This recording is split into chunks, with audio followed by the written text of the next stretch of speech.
কক্সবাজার এসে ঠিক করলাম এবার সাগর পাড়ি দিয়ে যাব এক দ্বীপে, যেখানে রয়েছেন এক বিখ্যাত সুফি সাধকের মাজার। কক্সবাজার থেকে কাকটাকা ভরে বাসে রওনা দিলাম মগনামা ঘাটের উদ্দেশ্যে। সেখান থেকে ট্রলারে যেতে হবে কুতুবদিয়া। কুতুবদিয়া ছিল একসময় মগ দস্যুদের আস্তানা। শায়েস্তা খান তার সেনাপতি কুতুবউদ্দিনকে পাঠান মগদের বিতাড়িত করতে। সেই দ্বীপ থেকে বিতাড়িত হয়ে মগেরা যে ঘাট দিয়ে আরাকান পালিয়ে যায়, সেই ঘাটের নাম মগনামা ঘাট। মগনামা ঘাট থেকে ট্রলারে গন্তব্য কুতুবদিয়া দরবার ঘাটে। যে ট্রলার কুতুবদিয়া দরবার ঘাটে যাবে, সেই সাম্পানে উঠতে হবে।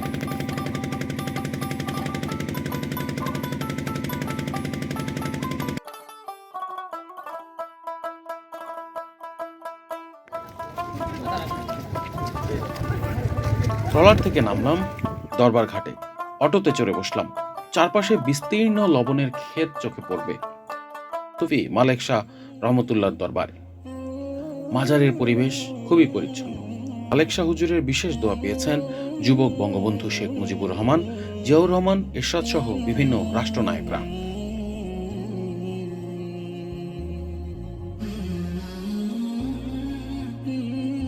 এখানে অতিথিদের জন্য বিনামূল্যে থাকা ও খাওয়ার ব্যবস্থা রয়েছে। যারা দূর দূরান্ত থেকে আসছেন, অনেকেই থাকতে পারেন হুজরাখানায়।